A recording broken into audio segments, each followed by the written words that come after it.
Nah, saudara-saudara kita yang di Salafi dengan Aswaja Ahlussunnah secara umum. Untuk apa kita mengkaji ini Bapak Ibu? Kita mengkaji ini untuk saling memahami, bukan untuk saling berkelahi. Nabi SAW pernah mengatakan, bacalah Al-Quran selama hati kamu bersatu. Jika hati kamu bercerai-berai, berselisih, hentikanlah. Artinya apa? Al-Quran itu tidak boleh kita jadikan sebagai alat untuk berkelahi, berpecah belah. Jadi kalau kita memahami Quran, tahu-tahu hati kita pecah, berhenti memahaminya. Baca saja, tidak usah dipahami lagi, tidak usah tafsirkan. Itu di tingkat Quran, apalagi di tingkat hadis, di tingkat sunnah. Ya.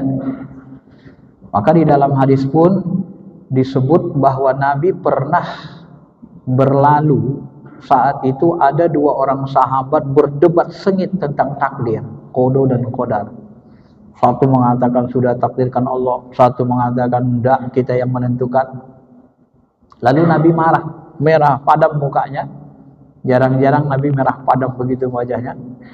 Lalu apa dikatakan Nabi SAW? Nabi mengatakan, wahai sahabat, apakah aku diutus supaya kalian berkelahi begini? Untuk inikah aku diutus Allah? Sampai begitu Nabi SAW. Tidak sukanya melihat umat ini bertengkar, gitu ya. Maka Bapak Ibu yang dirahmati Allah, perbedaan-perbedaan yang terjadi di kalangan sahabat pun, perbedaan furu namanya, cabang-cabang agama, selalu Nabi diamkan. Seperti Nabi pernah bersabda, jangan kalian berhenti kecuali setelah sampai ke perkampungan Bani Quraidah. Satu kelompok sahabat bergerak. Begitu mereka bergerak, mereka lihat sudah asar. Bergerak lagi, ini masih jauh perkampungan ini. Kalau kita terusin, kita akan telat. Jadi mereka pahami pesan Nabi itu secara kontekstual. Maksud Nabi supaya segera, jangan berlama-lama. Tapi ini asar sudah mau selesai, habis waktunya. Nah, kita sholat dulu, sholat mereka dulu, baru lanjutkan perjalanan. Satu kelompok sahabat lagi, mereka tidak mau berhenti. Pokoknya, begitu bahasanya kan, pokoknya seperti kata Nabi secara tekstual, kalau tidak sampai ke perkampungan Bani Quraidah, tidak boleh berhenti. Akhirnya mereka sampai ke Bani Quraidah, waktu sudah maghrib, telat mereka sholat asar. Akhirnya mereka sholat asar di situ, di waktu maghrib. Setelah kejadian ini disampaikanlah ke Nabi SAW. Apa kata Nabi SAW? Nabi diam. Tak ada kubu yang disalahkan. Kenapa? Karena masing-masing memahami teks Nabi, perintah Nabi, dan ingin mentaati Nabi. Hanya saja pemahamannya satu agak tekstual, agak kaku, satu lagi kontekstual. Nah, begitulah terjadi sebenarnya. Dan Nabi diam. Nah, masyarul muslimin, Bapak Ibu yang dirahmati Allah. Maka ini mau kita kaji. Kenapa Salafi ini berbeda dengan Aswaja? Kenapa? Tentu kita mau lihat di sisi mana dia berbeda. Kenapa berbeda? Perbedaan pertama Bapak Ibu yang dirahmati Allah. Yang pertama, perbedaan itu terjadi ketika memahami definisi sunnah. Ya. Secara bahasa sunnah itu jalan yang biasa dilalui. Tapi ketika mendefinisikannya secara istilah, ini mulai berbeda. Kalau kita belajar ilmu apapun, ilmu umum saja, kalau definisinya beda, nanti bahasanya bisa beda, kan begitu? Maka memahami sunnah Nabi ini pun, definisinya mulai berbeda. Kalau secara umum Ahlussunnah wal Jamaah, memahami sunnah itu, dalam ilmu hadis sunnah itu dianggap, dipahami, disepakati ulama hadis, ulama sunnah. Sunnah itu adalah perkataan, perbuatan, takrir Nabi maupun sifat Nabi. Ini sunnah. Ya. Ini dalam ilmu hadis. Ini dipakai. Seluruh ulama mensepakati ini. Lalu ketika nanti kita mau berhukum atau menghukumi sunnah ini, ulama ahli hukum fikih, usul fikih, mereka itu menghukumi sunnah pakai hukum yang 5. Nah, jadi sunnah, perkataan, perbuatan, takhir Nabi. Apa hukum melaksanakan sunnah? Dibuatlah ilmu hukum Islam, namanya fikih Islam. Melaksanakan perkataan, perbuatan, takhir Nabi ini, hukumnya ada yang wajib, seperti sholat 5 waktu. Kenapa wajib? Dibuat ciri-ciri wajib. Perintahnya keras, kalau ditinggalkan ada larangan. Ada larangan, ada hukumannya. Perintahkan anakmu sholat, umur 10 tahun gak mau sholat, pukul. Kalau sudah tua, sudah balik gak mau sholat, boleh diusir dari rumah. Aku gak mau ngasih makan orang yang gak mau jadi hamba Allah. Boleh. Jadi ada hukumannya di dunia dan di akhirat. Di akhirat masuk neraka gitu. Jadi ciri-ciri wajib itu dijelaskan gitu. Maka sholat 5 waktu ini wajib. Puasa Ramadan wajib. Ya, nggak puasa boleh loh dipukul. Puasa Ramadan wajib. Haji wajib bagi yang mampu. Nah, ini wajib. Ada juga sunnah Nabi, perkataan, perbuatan, takhir Nabi ini yang dihukumi sunnah. Sunnah dalam arti mustahab, dianjurkan. Kalau dianjurkan ini dikerjakan berpahala, ditinggalkan tidak dosa. Contohnya apa? Contohnya puasa Senin Kemis, sholat tarawih. Tarawih kita tak dosa, tapi rugi, nggak dapat untung. Karena kalau kita sholat tarawih 11 rakaat pun itu dihitung sholat tarawih 1 malam penuh, kata Nabi SAW. Nah, rugi, cuma tak berdosa kita, itu saja. Rugi tak dapat untung, rugi tak dapat pahala, itu saja. Nah, itu sunnah, mustahab nama, disukai, dianjurkan. Ada juga sunnah Nabi, perbuatan Nabi mubah. Nah, ini seperti pakai serban kata ulama, pakai jubah, ini mubah saja kata ulama usul fikih. Kenapa? Karena dari sisi kemanusiaan, adat kebudayaan Arab. Ya. Walaupun nanti sebagian ulama ada mengatakan, ya tetap adalah pahalanya, namanya sunnah zaidah, sunnah tambahan, kata Imam Hanafi. Namanya ada kecintaan kepada Nabi, mau niru Nabi, walaupun baju Nabi yang ditiru, ya tetap adalah pahalanya. Begitulah. Tapi secara umum ulama mengatakan, itu sisi kemanusiaan Nabi, itu mubah, boleh diikuti, boleh enggak. Ya. Ada juga yang makruh. Contohnya apa? Perbuatan Nabi, Nabi bulan puasa mencium Aisyah, dicium istrinya. Lalu sahabat bertanya, ya Rasul, boleh rupanya cium istri? Oh enggak, kalian enggak boleh. Aku beda sama kalian, aku kuat nahan, kalian enggak, katanya. Kalian khawatir enggak bisa kuat nahan. Nah, Umar bin Khattab pernah mencium istrinya, takut dia. Ya Rasul, aku sudah bermaksiat, aku buat dosa. Kenapa Umar? Sabar, tahan. Ada apa? Aku sudah mencium istriku, ini kan puasa Ramadan. Apa kata Nabi? Bagaimana kalau kau kumur-kumur? Batal enggak puasamu? Enggak ya Rasul. Nah, samalah itu. Jadi dipahami makruh. Nabi mencium istrinya Aisyah, tapi buat umat itu makruh. Dan ada sunnah perbuatan Nabi yang haram. Contohnya apa? Nikah lebih dari 4. Nabi istrinya 11 atau 9. Ya. Kita nggak boleh, maksimal 4. Ya Abdurrahman bin Auf, tahan istrimu 4, sisanya ceraikan, kata Nabi SAW.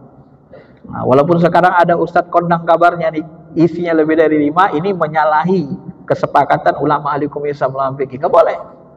Ya. Nggak sanggup kita berlaku adil. 2, 3 saja udah berat, apalagi lebih dari 4. Nah, inilah cara ulama ahlu sunnah berhukum. Jadi berhukum pakai ilmu fikih, ilmu hukum Islam. Nah, sementara saudara-saudara kita yang di Salafi, mereka memiliki definisi sunnah yang agak beda. Nah, definisi sunnah ini ditarik kepada wilayah akidah. Jadi ada istilah sunnah menurut ilmu akidah. Nah, ini mereka pakai. Bagaimana menurut ilmu akidah? Menurut mereka, sunnah itu menurut ulama salaf adalah ya, petunjuk yang dilaksanakan oleh Rasulullah SAW dan para sahabatnya, baik tentang ilmu, iktikad, perkataan maupun perbuatan. Nah, jadi petunjuk yang dilaksanakan Nabi dan sahabat, baik tentang ilmu. Ilmu itu termasuk sunnah bagi sebagian mereka, iktikad, keyakinan, perkataan maupun perbuatan. Sebagian lagi di buku Kun Salafiyan Alal Jaddah disebut, sunnah itu dalam ilmu akidah adalah sesuatu yang sesuai dengan Quran, dengan sunnah Rasul dan para sahabat beliau, baik berkaitan dengan akidah maupun ibadah. Kebalikannya bid'ah. Beda kan? Mulai beda. Kenapa? Karena mereka mendefinisikan begini. Jadi sunnah itu yang sesuai dengan Quran dan sunnah Rasul dan sahabat beliau berkaitan dengan akidah maupun ibadah. Jadi yang dimaksud nanti sunnah itu adalah wilayah akidah ibadah. Kebalikannya bid'ah. Jadi bid'ah itu hukum pada akidah dan ibadah. Makanya mereka berhukum tidak pakai hukum yang 5, ilmu hukum Islam. Lebih cenderung berhukum pakai sunnah bid'ah. Padahal secara ilmu keislaman, sunnah bid'ah ini bukan hukum sebenarnya. Di sini mulai kelihatan titik lemahnya. Maka mereka berhukum pakai sunnah bid'ah. Dalam bidang apa? Bidang akidah, kemudian bidang ibadah. Gitu kan? Maka bid'ah itu hanya ada dalam bidang akidah dan ibadah. Pendapat siapakah ini? Ini awalnya pendapat Ibnu Taimiyah. Ya. Kalau Asy-Syatibi mengatakan bid'ah itu hanya ada dalam ibadah. Ibnu Taimiyah mengatakan bid'ah itu hanya ada dalam ibadah dan akidah. Tetapi mereka sandarkan kepada salaf. Nah, ketika saya mencoba, karena mereka menyebut ini definisi ulama salaf. Ulama salaf itu 3 abad pertama, sahabat, tabi'in dan tabi'in. Saya coba mencari siapa yang mendefinisikan seperti ini dari kalangan sahabat, tabi'in atau tabi'in, saya tak ketemu definisi seperti ini. Enggak tahu saya. Ya, mungkin bacaan saya kurang, tapi saya katakan saya tidak ketemu. Tetapi mereka mengklaim. Tapi kalau definisi sunnah yang seperti ini, ketika Bapak membuka seluruh buku hadis, ulumul hadis namanya, mau Subli Soleh, mau Ajami, Ajami, mau Wahab Khalaf, Fikih Usul Fikih, mau buku Wahbah Juheli, mau buku Abu Zahra, semua nanti yang mendefinisikan hadis ini pasti ketemu definisi ini. Semua buku. Dan itu sudah mulai didefinisikan. Memang ilmu definisi ini adanya dimulai sejak zaman tabi'in dan tabi'in. Zaman sahabat tidak ada definisi. Karena mereka tidak mengenal ilmu definisi. Yang dikenal dengan ilmu mantik. Definisi. Baik. Ini yang pertama. Jadi perbedaannya pertama itu adalah karena definisi berbeda. Maka mulai berbeda. Yang kedua, Bapak Ibu yang dirahmati Allah, kenapa kita berbeda? Ahlussunnah pada umumnya berbeda. Yang kedua disebabkan oleh memahami hukum Islam. Ini tadi sudah kita jelaskan sambungannya ya. Ahlussunnah berhukum dengan hukum yang 5, sementara Salafi tidak. Nah, yang ingin saya tambahkan sedikit di sini yang kedua adalah berbeda nanti, ini penjelasan tambahan, ada pergeseran makna bid'ah dari bidang pemerintahan ke bidang ibadah mahdoh. Nah, coba perhatikan hadis ini, hadis yang paling sering digunakan dalam dalil bid'ah. Nabi SAW berpesan begini, Anil Irbad bin Sariyah wa'adhana Rasulullah SAW mau'idatan wajilat minhal qulub. Ya, Nabi memberi mau'idah, nasihat, membuat hati kami gemetar, mata kami zurfat fiha minal uyun, mata kami najiskan air mata, nangis kami. Sampai kami mengatakan, ya Rasulullah, kayaknya nasihat ini nasihat yang paling akhir. Muaddi, Haji Wada, Muaddi, nasihat paling akhir. Kata Nabi, aku mewasiatkan kepada kalian, usikum bitaqwallah, bertakwalah kalian kepada Allah.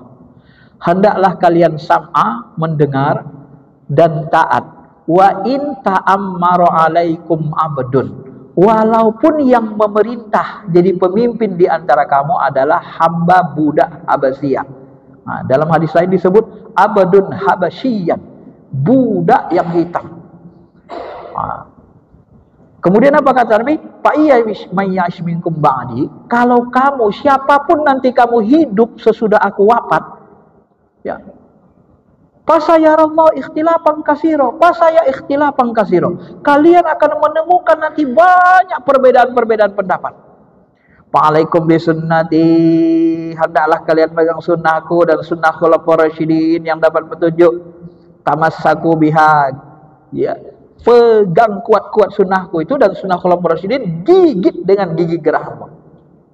Jauhi kamu buat bid'ah, muhdatsatil umur, buat urusan-urusan baru, karena seluruh muhdas, perkara baru adalah bid'ah, dan seluruh bid'ah adalah sesat. Inilah hadis yang paling sering digunakan. Masyarul muslimin, Bapak Ibu yang dirahmati Allah, coba perhatikan konteks hadis ini. Aku wasiatkan kepada kamu bertakwa kepada Allah, mendengar dan taat, walaupun yang memerintah kalian nanti budak Habasyah, budak dari Ethiopia. Berarti konteks hadis tentang taat pada pemimpin. Benar kan? Ya kan? Jadi konteks hadis bidah ini sebenarnya kaitannya dengan kepemimpinan. Gitu loh. Bukan ibadah mado, bukan akidah. Maka saya sebut di sini pergeseran makna bidah dalam bidang pemerintahan menjadi keibadah mado, kemudian keibadah dan akidah. Oleh Ibnu Taimiyah, Ibnu Asy-Syatibi ditarik ke ibadah, oleh Ibnu Taimiyah ditarik bidah ke akidah dan ibadah. Awalnya kalau kita lihat konteks hadis ini, konteks pembicaraannya adalah tentang kepemimpinan. Maka kalau kita lacak sejarah Islam, yang pertama terjadi perbedaan pendapat itu di mana? Konteks kepemimpinan. Imam Ali berseteru dengan Muawiyah, ya kan? Terjadi perang Siffin. Kenapa terjadi perang Siffin? Muawiyah menuntut Ali, tolong kisos, hukum bunuh orang yang membunuh Utsman. Datang orang munafik, Ali terlibat membunuh Utsman. Kenapa? Anak angkatnya terlibat demo membunuh Utsman. Difitnah Ali. Lalu Muawiyah menuntut balas, tapi bawa pasukan. Ini orang Arab gitu Pak, kalau menuntut demo bawa pasukan, bawa senjata, maksa gitu kan, bawa pasukan, kayak demo dia. Datang orang yang gak suka dengan Islam, orang munafik, ngasih kabar, Ali, itu Muawiyah mau nyerang Madinah. Difitnah lagi. Begitu datang pasukan, sebenarnya Muawiyah mau menuntut supaya Ali menegakkan kisos, tapi didatangkan fitnah bahwa Muawiyah mau menyerang Madinah. Ya Ali siap-siap dengan pasukan. Maka begitu Muawiyah datang, terjadilah perang, namanya perang Siffin. Nah setelah perang, Muawiyah mau kalah, datang Amr bin As, ahli strategi perang. Hei Muawiyah, maukah kau mengikuti aku supaya kau menang? Mau, katanya. Oke. Diambilnya lah pedang, letakkannya Quran di ujung pedang, diangkatnya. Maksudnya apa? Maksudnya kita damai. Orang-orang Khawarij melihat Quran di atas pedang, berhenti perang, berhenti perang. Udah damai. Tahkim. Damai. Bagaimana caranya kesepakatannya? Kesepakatannya Muawiyah diwakili Amr bin As menurunkan Muawiyah dari gubernur, Ali diturunkan dari jabatan khalifah oleh Abu Musa al-Asy'ari. Turunkan dua-duanya, nanti kita pilih siapa yang memimpin. Ternyata Muawiyah tak setuju Ali jadi pemimpin. Kan begitu kira-kira kan? Maka datanglah siapa lebih dahulu mengumumkan. Disuruh Amr bin Aslah Abu Musa al-Asy'ari. Abu Musa ini orang soleh. Ya, anaknya nanti Abu Hasan Asy'ari. Kemudian diangkatlah tangan Ali di depan orang ramai. Wahai kaum muslimin, mulai hari ini Ali kita turunkan dari khalifah. Turun. Datang Amr bin As naik ke panggung. Wahai kaum muslimin, hari ini kita angkat Muawiyah jadi khalifah. Coba bersiasat dia. Padahal disepakati tadi dua-duanya diturunkan baru dipilih. Nah, oleh sebagian ulama mengatakan Nabi pernah bersabda al-harbu khid'ah. Perang itu tipu daya. Jadi ada yang mengatakan Amr bin As gak ada masalah karena dia melakukan tipu daya dalam keadaan perang. Tapi masalahnya kan ini perang sesama umat Islam, perang saudara. Yang terfitnah. Ini perang saudara, bukan perang melawan musuh orang non-Islam misalnya kan. Ini masalah. Jadi sebagian ulama mengatakan dianggap Muawiyah ini berkhianat. Nah, setelah Muawiyah jadi khalifah, maka mulailah terjadi perselisihan. Nah, disinilah nanti. Maka nanti ketemulah kita satu hadis sahih kata Syekh Albani, awwalu may yughayyiru sunnati rajulun min Bani Umayyah. Orang yang pertama merubah rumah sunnahku adalah laki-laki dari Bani Umayyah. Siapa dia? Laki-laki Bani Umayyah itu kan Muawiyah, anaknya Yazid. Kenapa Muawiyah Yazid ini dianggap disebut Nabi merubah sunnah? Nah, ternyata kalau kita perhatikan zaman Abu Bakar, Umar, Utsman, Ali, sistem pemerintahan kepemimpinan sifatnya khilafah. Begitu masuk Muawiyah berubah menjadi kerajaan turun-temurun. Anaknya ditujunya turun-temurun. Nah, jadi menurut hemat saya, kalau kita pahami dua hadis ini, kita cross check, ternyata bid'ah yang pertama, bid'ah yang dilakukan Muawiyah. Kalau begitu, sunnah yang pertama dirubah menjadi bid'ah adalah sunnah dalam sistem kepemerintahan.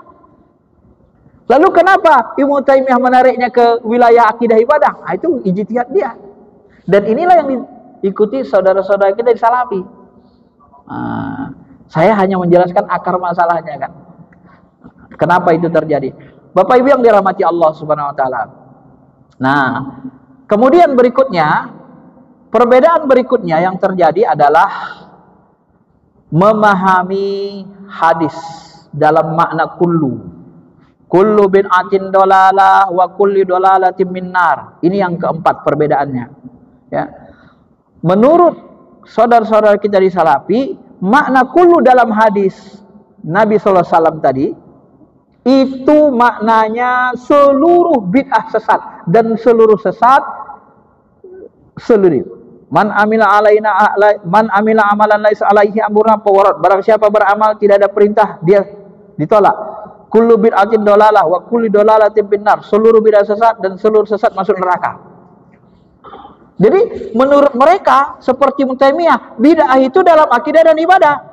Pokoknya kalau ada yang baru dalam akidah dan ibadah, itu sudah fix, sudah baku, sudah, kalau dalam bahasa kaidahnya itu termasuk adalah tauqifi. Nanti saya jelasin perbedaan tauqifi yang terakhir.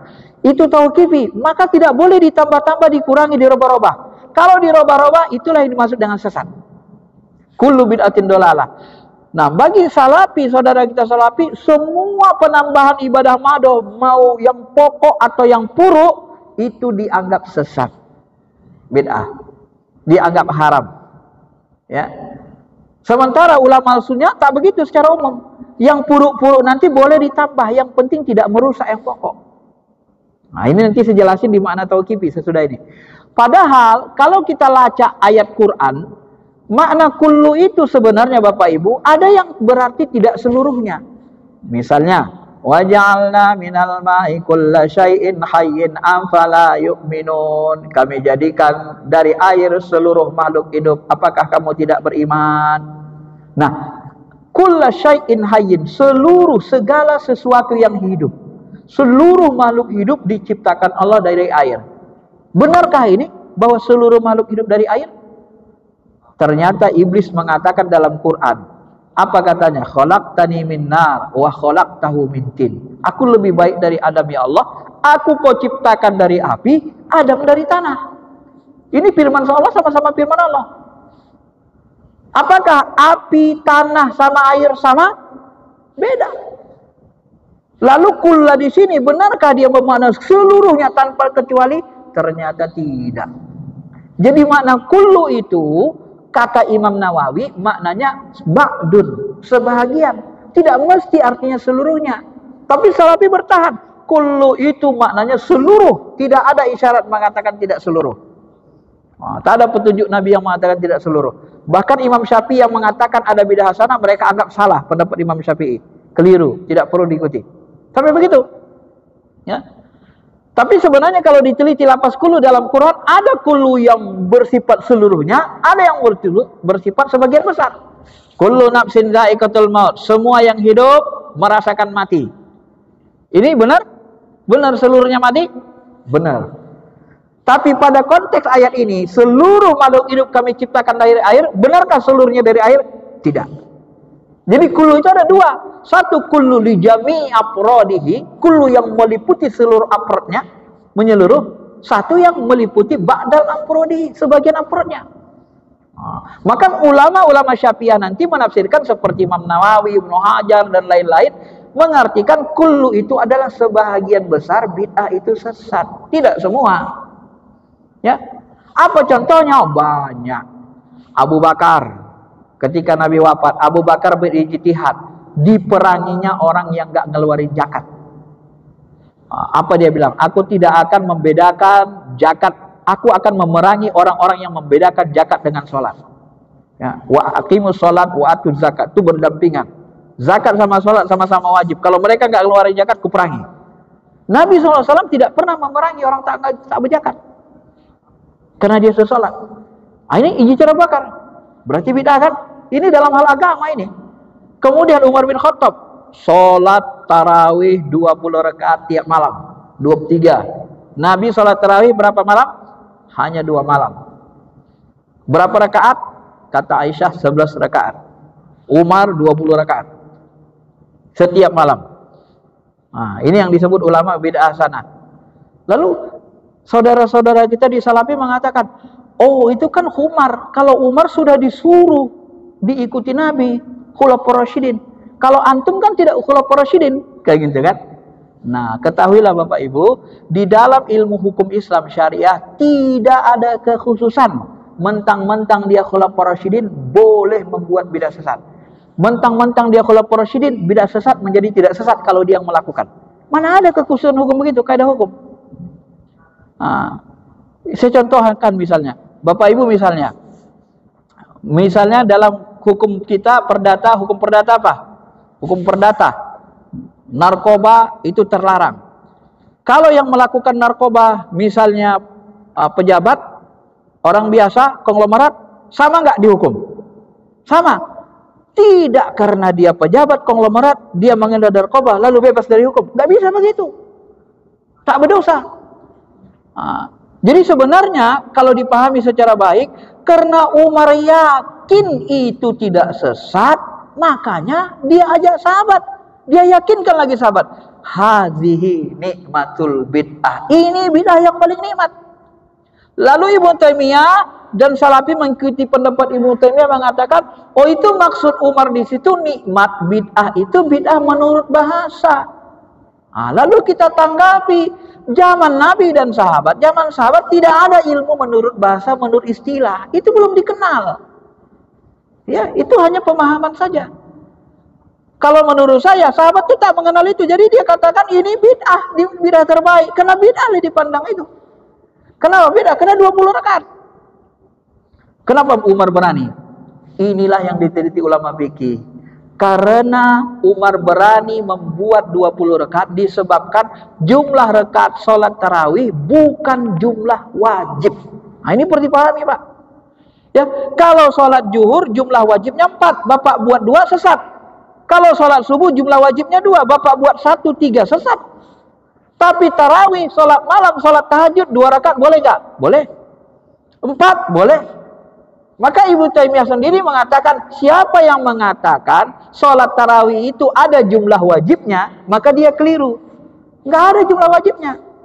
Jadi kalau kita pahami nanti, Nabi sholat tarawih sama tahajud, sholat malam itu, sholat witir sama tarawih, itu 13 rakaat, 11 rakaat, kata Aisyah, hadisnya Sahih Bukhari Muslim, 4-4-3 cara yang dilakukannya. Nah, tetapi yang dibaca Nabi itu Al-Baqarah, Al-Imran, An-Nisa.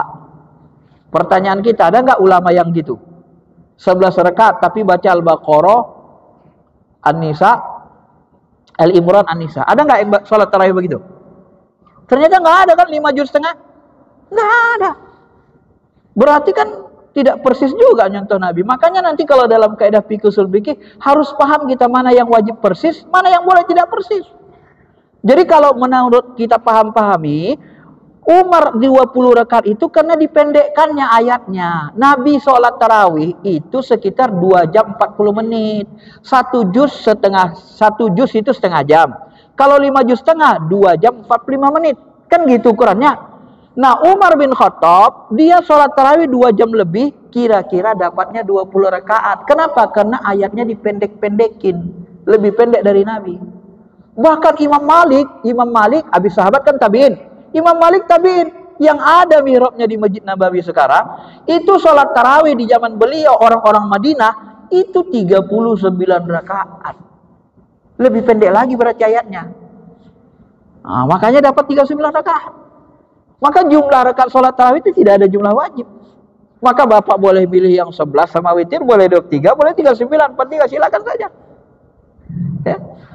Ngikut sunnah Nabi rakaatnya, atau ngikut sunnah Khulafaur Rasyidin, atau ngikut tabi'in, atau cari jumlah waktunya.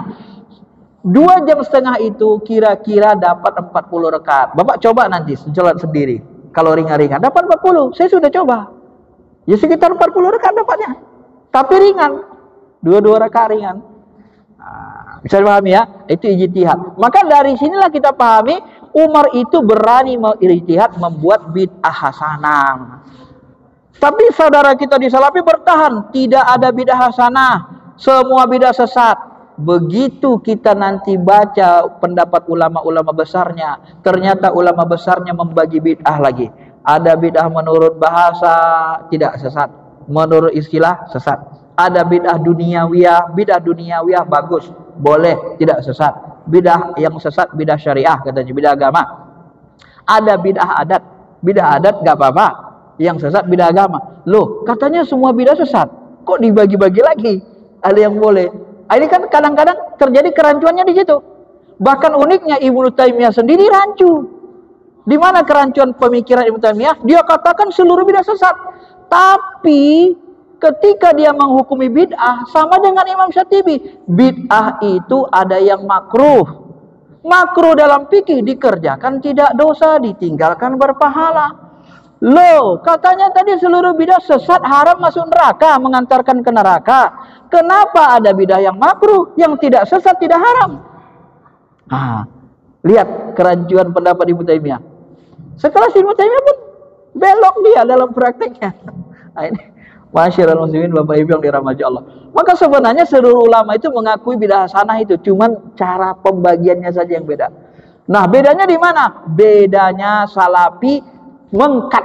Pokoknya kalau di dalam akidah dan ibadah mado sesat. Kecuali Khulafaur Rasyidin dibatasi, sahabat. Nah, karena mereka yang tahu Rasul. Selainnya sesat dianggap sama beliau. Nah, baik, kenapa mereka berkata begitu? Ini yang terakhir ya kita bahas. Karena mereka mengambil kaedah ini, kaedah hukum. Al-aslu fil asya at-tahrim. Al-aslu fil ibadah at-tahrim. Ini. Jadi al-aslu fil asya itu dimaksudkan al-aslu fil ibadah at-tahrim. Al-aslu fil ibadah at-tauqifi. Mereka berhenti di sini, Pak. Sering. Sebenarnya kaedah ini ada ujungnya. Hatta yadulud dalil ala ibahatiha. Hatta yadulud dalil ala ibahatiha ini saya perhatikan jarang dibahas. Asal dari ibadah mahdo haram, tauqifi, nggak boleh dibuat-buat yang baru. Itu hak Allah. Sampai ada dalil yang membolehkannya. Nah, kalau ada dalil membolehkannya jadi nggak haram gitu. Nah, mereka sampai ada dalil yang membolehkannya ini jarang dibahas. Jadi mereka potong itu kaidah itu. Asal dari ibadah mahdo tauqifi haram, udah. Oh, makanya mau tambah-tambah sesat gitu kan. Padahal sampai ada dalil yang bolehkannya itu harus dibahas secara rinci. Ulama fikih dibahas secara rinci. Kenapa? Karena mereka yang membuat kaidah ini, kaidah usul fikih, ulama fikih, usul fikih. Bukan ulama akidah yang buat kaidah ini. Ya. Nah, contoh saya contohin. Habis subuh, boleh nggak kita sholat sunnah ba'da subuh? Tidak boleh, haram. Itu waktu haram sholat. Ya. Nah, setelah subuh, tadi saya ngiji di Istiqlal subuh misalnya. Bapak di sini sholat subuh. Kemudian Bapak ke Istiqlal, mau dengar ceramah. Sebelum dengar ceramah, Bapak sholat tahiyatul masjid di Istiqlal. Boleh? Boleh? Boleh. Padahal sholat sunnah sesudah subuh haram kan? Tapi karena Bapak masuk ke masjid, ada perintah melaksanakan tahiyatul masjid, menjadi boleh. Paham? Ini kayak laga dalil namanya. Ada dalil yang datang berikutnya. Itu harus dibahas. Ya, kalau mereka nanti tidak asal penambahan baik yang pokok yang puruk itu sesat haram. Maka nanti kata ulama-ulama besarnya, saya tak nyebut nama lah ya. Nanti kalau nyebut nama ada di buku ini. Karena ada guru saya melarang jangan sebut nama untuk supaya menjaga hati. Ini di sini ada nama-namanya. Ulama-ulama besarnya nanti mengatakan ibadah mahdo itu tauqifi, udah fik secara tempat, waktunya, sifatnya. Contoh katanya, haji itu tempatnya di Mekah, Madinah. Kalau haji Bapak di Monas haram. Benar? Benar, semua ulama sepakat. Wukuf di Arafah, tempatnya di Arafah. Kalau bapak wukufnya di Madinah, haram, batal hajinya. Oh. Karena wukuf Arafahnya harus di Arafah, tidak boleh di Arafah. Karena itu tempat wajib. Nah, ibadah mado itu dalam pandangan ulama besarnya nanti diikuti oleh pengikutnya. Mereka memahami, udah tahu kipis semua fikih. Padahal di dalam ibadah mado itu ada tempat wajib, ada tempat mubah. Saya contohkan. Ya, saya contohkan gini. Sholat di Masjid Nabawi. Wajib nggak kita sholat 5 waktu di Masjid Nabawi? Wajib nggak? Subuh harus ke Masjid Nabawi 5 waktu, terbang ke sana, balik lagi ke Indonesia. Nggak kerjaan itu kan, Pak. Nah, ini saya untuk memahamkannya secara rinci. Sholat di Masjid Nabawi itu, Masjid Nabawi bukan tempat wajib, Pak. Walaupun sholat ibadah mado, tapi dia bukan tempat wajib. Paham? Kenapa bukan tempat wajib? Karena Nabi merubahnya. Kadang di Kuba, kadang di Nabawi, kadang di atas onta, kadang di jalan. Artinya apa? Tempat mubah. Dalam ibadah mado itu ada tempat mubah, ada tempat wajib. Yang ibadah mado, yang nggak boleh dirubah, tempat wajibnya. Rukun syaratnya yang wajib-wajib. Kalau yang tidak wajib, tidak mado, itu boleh dirubah. Maka kita sholat di Indonesia tidak ada masalah kan? Tapi kalau haji nggak bisa, karena haji memang tempat wajibnya di Makkah, Madinah. Inilah rinciannya. Jadi menurut pemahaman saya, saudara-saudara kita di Salafi kurang rinci memahami kaidah ibadah mado ini, Pak. Jadi mereka cut aja, asal berbeda, asal tidak sesat, bidah haram. Padahal dalam ibadah mado ada tempat wajib, ada tempat sunnah, ada tempat haram. Maka nanti uniknya, salah satu ulama besarnya yang sekarang masih hidup, buka bersama itu bid'ah, katanya. Coba, bagaimana kita menalarnya tuh? Buka bersama bid'ah.